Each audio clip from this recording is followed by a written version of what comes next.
Hello dear student, स्वागत है आप सभी का अपने चैनल गुड कैरियर क्लासेस में।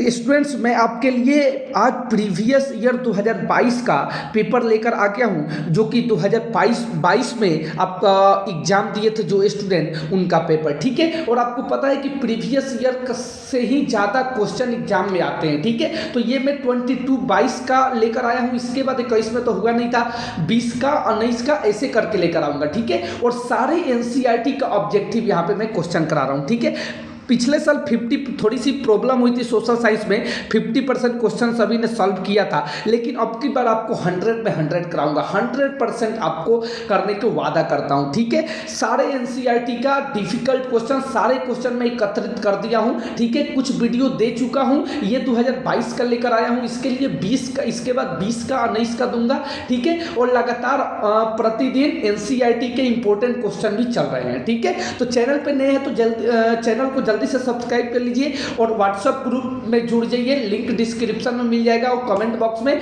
और सारे क्वेश्चन को, सारे पेपर को ढंग से प्रिपरेशन कीजिए और 100% एग्जाम में करके आइए। जब एग्जाम से लौटिए तो आपके चेहरे पर रौनक हो, इस तरीके से होना चाहिए। ठीक है, इस तरीके से आपको पढ़ाई करना है। ठीक है, देखिए annual secondary examination 2022 term 1 MCQ type. ठीक है, चलिए यहाँ पे सामाजिक विज्ञान देखिए, और यहाँ पे समय 1 घंटा 30 मिनट। ठीक है, और 40 ऑब्जेक्टिव यहाँ पे 40 रहता है, आपको पता है 40 प्रत्येक क्वेश्चन 1 मार्क्स का रहता है। ठीक है, चलिए तो इसी का मैं आज श्री विनाश करता हूँ, सारे 1 से लेकर 40 तक क्वेश्चन का। और आप अपने कॉपी में 1 से 40 तक नंबरिंग कर लीजिए और आंसर देते जाइए। आपको पता चले कि कितना आंसर मैं सही कर रहा हूँ, और जब मैं आंसर बताऊँ तो उसमें मिलाते जाइए और लास्ट में कमेंट करके बताइएगा मेरा कितना सही हुआ। ठीक है, चलिए तो चलते हैं अपने क्वेश्चन की तरफ। फाइनली फर्स्ट क्वेश्चन है, फ्रांस में प्रथम विद्रोह कब हुआ था? फ्रांस में प्रथम विद्रोह कब हुआ था? याद रखिएगा, जुलाई 1830 ईस्वी में। मिलाइए, यदि सही हो, जितना सही हो उस पर टिक करते जाइए और लास्ट में कमेंट बॉक्स में बताइएगा कि कितना में कितना मेरा सही हुआ। मैं आंसर भी साथ में बताते जाऊंगा। ठीक है, तो जुलाई 1830 ईस्वी में। ठीक है, चलिए अगला नेक्स्ट क्वेश्चन की तरफ चलते हैं। चैनल पे नए हैं तो जल्दी से चैनल पे जुड़ जाइएगा। ठीक है, सब्सक्राइब कर लीजिए, बेल आइकन को प्रेस कर लीजिए और व्हाट्सएप ग्रुप में जुड़ जाइए। ठीक है, चलिए सेकंड क्वेश्चन है, निम्न में किसका विश्वास था कि ईश्वर की मर्जी के अनुसार राष्ट्र ही मनुष्यों का प्राकृतिक इकाई थी? सही आंसर बताने की कोशिश करें। चारों ऑप्शन आपके सामने है, पहले आप सही बताइए, उसके बाद मैं बताऊंगा। ठीक है, तो जियोसेपी मैथ्सिनी, यानी 3 नंबर ऑप्शन सही हो जाएगा। जियोसेपी मैथ्सिनी, याद रखिएगा 2 का 3 ऑप्शन सही हो जाएगा। ठीक है, चलिए मिलाते चलिए अपना सारे क्वेश्चन को। ठीक है, चलिए 3 नंबर क्वेश्चन है, निम्न में से कौन सी घटना पूरे यूरोप के शिक्षित अभिजात वर्ग में राष्ट्रीय भावनाओं का संचार किया? ठीक है, सही आंसर इसका क्या हो जाएगा? चारों ऑप्शन आपके सामने है, सही आंसर बताने की कोशिश करें। वह क्या था, कौन सी घटना थी जो यूरोप के शिक्षित अभिजात वर्ग में पूरे राष्ट्रीय भावनाओं को संचार किया? तो याद रखिएगा, यूनान का स्वतंत्रता संग्राम। ठीक है, यूनान का स्वतंत्रता संग्राम। चलिए याद रखिएगा सारे क्वेश्चन को। ठीक है, चलिए चलते हैं नेक्स्ट क्वेश्चन की तरफ। 4 नंबर क्वेश्चन क्या है देखने की कोशिश करते हैं। 4 नंबर क्वेश्चन है, 1848 में यूरोपीय देशों के किसान मजदूर किन कारणों से विद्रोह कर रहे थे? ठीक है, चारों ऑप्शन आपके सामने, सही आंसर बताने की कोशिश करें। तो इसका सही आंसर क्या हो जाएगा कि 1848 में यूरोप देश के किसान मजदूर किन कारणों से विद्रोह कर रहे थे? तो भूखमरी से, याद रखिएगा, भूखमरी से, गरीबी से, बेरोजगारी से, इनमें से सभी। इसका सही आंसर क्या हो जाएगा? तो इनमें से सभी, गरीबी से भी, बेरोजगारी से भी, भूखमरी से भी, इनमें से सही सभी, यानी 4 नंबर ऑप्शन सही हो जाएगा। चलिए 5वां क्वेश्चन है कि निम्न में से किसने अपने उद्देश्यों के प्रसार के लिए यंग इटली नामक एक गुप्त संगठन बनाया था? ठीक है, ऑप्शन है मेटरनिक, जियोसेपे, तो यही हो जाएगा जियोसेपे मैथ्सिनी, याद रखिएगा 2 नंबर जियोसेपी मैथ्सिनी। ठीक है, चलिए 6 नंबर है, प्रथम विश्व युद्ध में रक्षा व्यय में भारी इजाफा होने के कारण खर्चे की भरपाई के लिए निम्न में से क्या किया गया? ठीक है, चारों ऑप्शन यहाँ पर दिए गए। युद्ध के नाम पर कर्ज लिए गए, करों में वृद्धि की गई, सीमा शुल्क बढ़ा दिया गया, इनमें से सभी। सही आंसर क्या हो जाएगा बताने की कोशिश करें। इसका सही आंसर क्या हो जाएगा? ठीक है, 6 का सही आंसर बताने की कोशिश करें जल्दी से, यदि संभव हो तो कमेंट बॉक्स में भी आंसर बताइएगा। ठीक है, चारों ऑप्शन आपके सामने, सही आंसर बताने की कोशिश करें। तो इनमें से देखिए, ये तीनों ऑप्शन इनमें से सभी हो जाएगा। ठीक है, युद्ध के नाम पर कर्ज लिए गए, सीमा शुल्क बढ़ा दिए गए, इनमें से सभी, यानी 4 नंबर ऑप्शन सही हो जाएगा। चलिए 7वां क्वेश्चन है, यहाँ पे 7वां क्वेश्चन आपको दिखाने की कोशिश करते हैं कि अहिंसा का धर्म सभी जातियों को एकता के सूत्र में बांध सकता है। यह विश्वास किनका था? महात्मा गांधी, पंडित जवाहरलाल नेहरू, डॉक्टर राजेंद्र प्रसाद, इंदिरा गांधी। तो याद रखिएगा हमारे प्यारे महात्मा गांधी जी, बापू जी। ठीक है, महात्मा गांधी याद रखिएगा। चलिए अगला क्वेश्चन है, जालियांवाला बाग मैदान में अमृतसर के गांव वाले लोग किस मेले में शिरकत करने के लिए जमा हुए थे? पहले भी ये क्वेश्चन आपको बता चुके हैं। ठीक है, पहले सेट में भी, पहले भी इसके वीडियो में आपको बता चुके हैं। याद रखिएगा बैसाखी मेला, यानी फर्स्ट नंबर ऑप्शन इसका सही हो जाएगा। ठीक है, इसके पहले भी बता चुके हैं आपको, बैसाखी मेला। चलिए अगला क्वेश्चन की तरफ चलते हैं। अगला क्वेश्चन आपको बताने की कोशिश करते हैं। 9 नंबर, महात्मा गांधी द्वारा वायस राय इरविन को लिखे खत में सबसे महत्वपूर्ण मांग किस वस्तु पर लगाए गए कर को खत्म करने के बारे में था? ये चारों ऑप्शन है, नमक, जल, वस्त्र, संपत्ति। तो याद रखिएगा नमक के लिए जिस तरीके से कितना भी महंगा खाना हो, एक नमक 10 रुपये का नमक के बगैर वो खराब हो जाता है। ठीक है, याद रखिएगा नमक। चलिए अगले क्वेश्चन की तरफ चलते हैं। 10 नंबर क्वेश्चन है, हिंद स्वराज नामक पुस्तक के लेखक कौन है? हिंद स्वराज नामक पुस्तक के लेखक कौन है? याद रखिएगा महात्मा गांधी। पहले भी ये बता चुके हैं, पहले दूसरे सेट में भी बता चुके हैं, आप देख लीजिएगा। ठीक है, महात्मा गांधी याद रखिएगा। ठीक है, आंसर बताते चलिए, लास्ट में मिलाकर आपको कमेंट बॉक्स में बताना है। ठीक है, आपको 100% करना है। पिछले साल 50% बच्चे करके आए थे, इसको 50% करके आए थे, बाकी 50% गलत करके आए थे। ठीक है, पिछले साल, क्योंकि बुक आउट ऑफ बुक ऐसा बोल रहे थे कि आउट ऑफ बुक क्वेश्चन आया था।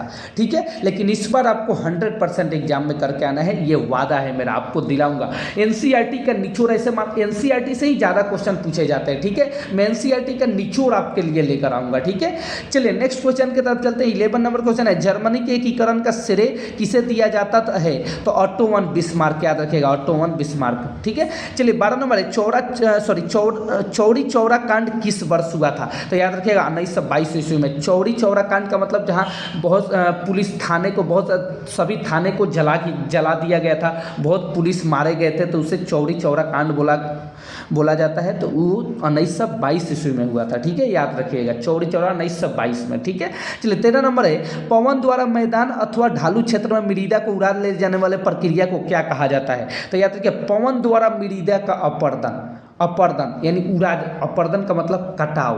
ठीक है, तो पवन द्वारा यानी हवा द्वारा मिट्टी के कटाव को क्या बोला जाता है? तो याद रखिएगा पवन अपर्दन। पवन के द्वारा अपर्दन हो रहा है, तो पवन अपर्दन, मृदा अपर्दन मत बोलिएगा। ठीक है, चलिए अगला क्वेश्चन है 14 नंबर, उत्पत्ति के आधार पर संसाधनों को 2 भागों में विभाजित किया जाता है, उनके नाम है जय और अजय। याद रखिएगा जय और अजय। उत्पत्ति के आधार पर संसाधनों को 2 भागों में बांटा गया है, जय और अजय। याद रखिएगा। ठीक है, यानी 14 का 3 नंबर ऑप्शन सही हो जाएगा।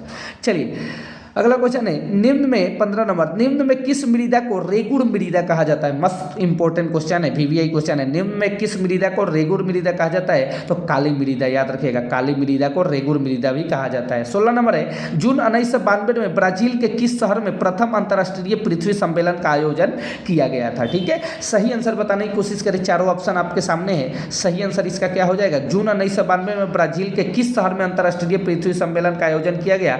रियोडो डी। याद रखिएगा ऑप्शन 3 इसका सही आंसर हो जाएगा, ऑप्शन 3। ठीक है, चलिए 17 नंबर है, निम्न में से भारत के किस राज्य में खनिजों और कोयले का प्रचुर भंडार है? ठीक है, तो याद रखिएगा अपना झारखंड, मध्य प्रदेश, छत्तीसगढ़, यानी ऑप्शन 4 इसका सही हो जाएगा। ठीक है, झारखंड, मध्य प्रदेश, छत्तीसगढ़, याद रखना। ठीक है, चलिए झारखंड में थोड़ा खनिज कम है। ठीक है, तो इस निम्न में भारत के किस राज्यों में खनिजों और कोयले का प्रचुर भंडार है? तो झारखंड, मध्य प्रदेश, छत्तीसगढ़। याद रखिएगा 17 का 4 इसका सही आंसर हो जाएगा। चलिए अगला 18 नंबर, भारत में भूमि का कितना प्रतिशत भाग भू क्षेत्र मैदान के रूप में है? तो याद रखिएगा 43%। पहले भी सेट में, पहले दूसरे या तीसरे किसी सेट में ये क्वेश्चन बता चुके हैं। ठीक है, मुझे सेट याद नहीं है, 43%। ठीक है, याद रखिएगा आप। चलिए 19 नंबर क्वेश्चन है यहाँ पे कि देश के क्षेत्रफल का लगभग 27% हिस्सा खनिजों, जीवाश्म ईंधन और वनों के अपार संचय के रूप में किस क्षेत्र को जाना जाता है? पठारी, मैदानी, पर्वतीय, इनमें से सभी। सही आंसर क्या हो जाएगा बताने की कोशिश करें, चारों ऑप्शन आपके सामने है। ठीक है, सही आंसर बताने की कोशिश करें, पठारी, मैदानी, पर्वतीय, इनमें से सभी। तो याद रखिएगा पठारी। ठीक है, चलिए अगला क्वेश्चन की तरफ चलते हैं। अगले क्वेश्चन आपको बताने की कोशिश करते हैं कि पंजाब में भूमि निम्नीकरण का मुख्य कारण क्या है? पंजाब में भूमि निम्नीकरण का मुख्य कारण क्या है? तो याद रखिएगा अधिक सिंचाई। ये पहले भी बता चुके हैं आपको, अधिक सिंचाई। यहाँ पे हम 40% क्वेश्चन आपको पहले ही करा चुके हैं, ठीक है।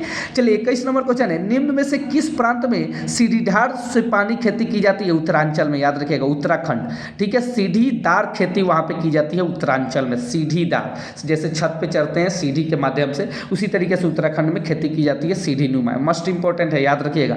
अगला क्वेश्चन है मेरा कि भारतीय वन्य जीव अधिनियम किस वर्ष लागू किया गया?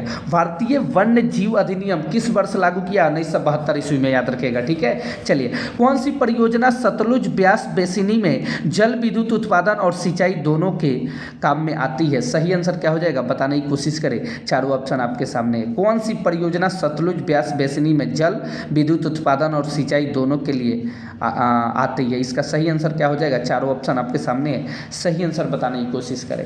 चलिए जल्दी जल्दी इसका कमेंट करके आंसर बताइए। तो याद रखिएगा भाखड़ा नांगल परियोजना, ठीक है। भाखड़ा नांगल परियोजना, ऑप्शन सेकंड सही हो जाएगा। चलिए 24 नंबर है, दुनिया भर में जल की कमी किन कारणों से बढ़ रही है? सूखा, सिंचाई की बढ़ती मांग, जल की व्यर्थ बर्बादी, इनमें से सभी, ठीक है। जल्दी से इसका कमेंट करके बताइए, तो इनमें से सभी इसका सही आंसर हो जाएगा, ठीक है। चलिए 25 नंबर है, बेल्जियम में 1950 और 1960 के दशक में किन भाषा को बोलने वाले समूह के बीच तनाव बढ़ने लगा? 25 का सही आंसर बताने की कोशिश करें। इसका सही आंसर क्या हो जाएगा? 1950 और 1960, तो फ्रेंच और डच, याद रखिएगा फ्रेंच और डच। चलिए 26 नंबर क्वेश्चन है, श्रीलंका में अधिकतर सिंहली भाषी लोग किस धर्म के मानने वाले हैं? सही आंसर क्या हो जाएगा? तो बौद्ध धर्म के, याद रखिएगा बौद्ध धर्म के, ठीक है। चलिए अगला है बेल्जियम, ये तो हो चुका है, बेल्जियम 1950 हो चुका है, सॉरी। 27 नंबर ये देखिए, लोकतंत्र के एक बुनियादी सिद्धांत के रूप में राजनीतिक शक्ति का स्रोत किसे माना जाता है? सही आंसर बताने की कोशिश करें। चारों ऑप्शन आपके सामने है, तो जनता, याद रखिएगा 2 नंबर ऑप्शन सही हो जाएगा। लोकतंत्र के बुनियादी सिद्धांत पर राजनीतिक शक्ति का स्रोत किसे माना जाता है? तो जनता को, क्योंकि जनता ही महान होता है, जनता ही सब कुछ है, ठीक है। सबसे पावरफुल जनता होता है, याद रखिएगा, ठीक है। कोई मंत्री नेता नहीं होते। 28 नंबर क्वेश्चन है, सत्ता में भागीदारी की आवश्यकता कहाँ पड़ती है? चारों ऑप्शन आपके सामने है, सत्ता में भागीदारी की आवश्यकता कहाँ पड़ती है? चारों ऑप्शन में सही आंसर बताने की कोशिश करें। चारों ऑप्शन आपके सामने है, 1 2 3 4, इसका सही आंसर क्या हो जाएगा? तो इनमें से सभी, ठीक है। चलिए 29 नंबर है, निम्न में किस प्रकार का टकराव आगे बढ़कर अक्सर हिंसा और राजनीतिक स्थिति का रूप ले सकता है? तो सामाजिक, याद रखिएगा, ठीक है। स्थिरता का रूप ले सकता है, ले लेता है, तो सामाजिक। निम्न में से, चलिए 30 नंबर है, संविधान और विभिन्न स्तर की सरकारों के अधिकारों की व्याख्या करने का अधिकार किसे है? संविधान और विभिन्न स्तर की सरकारों की अधिकार की व्याख्या का अधिकार किसे है? तो न्यायालय को, याद रखिएगा न्यायालय, ठीक है। चलिए 31 नंबर क्वेश्चन है, पुलिस, व्यापार, वाणिज्य, कृषि और सिंचाई जैसे महत्वपूर्ण विषय किस सूची के अंतर्गत रखे गए हैं? संघ, समवर्ती राज्य, इनमें से सभी, याद रखिएगा राज्य सूची के अंतर्गत रखेगा। पुलिस, व्यापार और वाणिज्य, कृषि और सिंचाई, याद रखिएगा राज्य सूची के अंतर्गत रखा गया है, ठीक है। चलिए 33 नंबर क्वेश्चन है, जब केंद्र और राज्य सरकार से शक्तियां लेकर स्थानीय सरकारों को दी जाती है तो इसे क्या कहा जाता है? चारों ऑप्शन आपके सामने है, सही आंसर क्या हो जाएगा? बताने की कोशिश करें। 1 2 3 4 सभी आपके सामने है आंसर, सही आंसर बताने की कोशिश करें। केंद्र और राज्य सरकार से शक्ति लेकर स्थानीय सरकार को दी जाती है तो इसे क्या कहा जाता है? सही आंसर बताने की कोशिश करें। चारों ऑप्शन आपके सामने हैं, तो याद रखिएगा सत्ता का विकेंद्रीकरण, ठीक है, विकेंद्रीकरण। चलिए 34 है, आर्थिक विकास के अंतर्गत सम्मिलित लक्ष्य है। सही आंसर क्या हो जाएगा? नियमित रोजगार, स्वतंत्रता, बेहतर मजदूरी, इनमें से सभी, तो याद रखिएगा इसका सही आंसर क्या हो जाएगा? इनमें से सभी, ठीक है। चलिए अगला क्वेश्चन है 35 नंबर, भारत के किस राज्य में गरीबी का प्रतिशत सबसे अधिक है? छत्तीसगढ़, उड़ीसा, मणिपुर, बिहार। छत्तीसगढ़, याद रखिएगा छत्तीसगढ़। चलो अगला क्वेश्चन है यहाँ पे 36 नंबर की, भारत में छब्बीस 36 नंबर। भारत में प्रत्यक्ष बेरोजगारी सामान्यतः किस क्षेत्र में दिखाई देती है? प्रत्यक्ष बेरोजगारी तो कृषि क्षेत्र, याद रखिएगा कृषि क्षेत्र। 37 नंबर क्वेश्चन है, भारत किस वर्ग के देशों में आता है? तो निम्न आय के, विकसित, गरीबी, कम जनसंख्या, तो याद रखिएगा निम्न आय और निम्न आय में। ठीक है, चलिए निम्न आय, ए नंबर ऑप्शन सही हो जाएगा इसका। ठीक है, चलिए अगले क्वेश्चन की तरफ चलते हैं। अगले क्वेश्चन आपको समझाने की कोशिश करते हैं। 37 हो गया आपका, यहाँ पे 38 है। निम्न में कौन अर्थव्यवस्था की विशालता को प्रदर्शित करता है? चारों ऑप्शन आपके सामने है, सही आंसर क्या हो जाएगा? सकल घरेलू उत्पाद, याद रखिएगा सकल घरेलू उत्पाद। ठीक है, मिलाते चलिए, लास्ट में सभी का आंसर आपको कितना में कितना सही हुआ कमेंट बॉक्स में बताना है। 39 नंबर क्वेश्चन है, परिवहन, भंडारण, संचार, बैंक सेवाएं और व्यापार किस क्षेत्र की गतिविधियों के प्रमुख उदाहरण है? तो तृतीय क्षेत्र। ठीक है, परिवहन, भंडार, संचारण, बैंक सेवाएं पहले भी बता चुके हैं, और और व्यापार तृतीय क्षेत्र, याद रखिएगा। ठीक है, चलिए लास्ट हमारा 40 नंबर क्वेश्चन की तरफ चलते हैं। 40 नंबर क्वेश्चन है, कृषि क्षेत्र के श्रमिकों में किस प्रकार की बेरोजगारी पाई जाती है? सही आंसर बताने की कोशिश करें, इसका सही आंसर क्या हो जाएगा? चारों ऑप्शन आपके सामने है। ठीक है, चलिए तो इसका सही आंसर बताने की कोशिश करें तो इसका सही आंसर हो जाएगा चक्रीय बेरोजगारी। ठीक है, चलिए तो यहाँ पे अपने क्वेश्चन को एंड करते हैं। 40 का 40 क्वेश्चन आपको करा दिया। ठीक है, चलिए तो यहाँ पे आपको अब एनसीईआरटी का जो भी निचोड़ क्वेश्चन है जो आपके 2023 के लेवल पे है, वो सारे क्वेश्चन नेक्स्ट वीडियो में मैं लेकर आता हूँ। ये क्वेश्चन एग्जाम का पैटर्न आपका इसी तरीके से रहेगा, इसलिए मैंने 2022 का सबसे पहले लेकर आया, क्योंकि इसी तरीके से आपका सबसे पहले आपको एग्जाम का पैटर्न पता होना चाहिए। ठीक है, तो ये एग्जाम का पैटर्न बता दिया, अब निचोड़ एनसीईआरटी आपको लेकर आऊंगा। ठीक है, चलिए तो चैनल पर नए हैं तो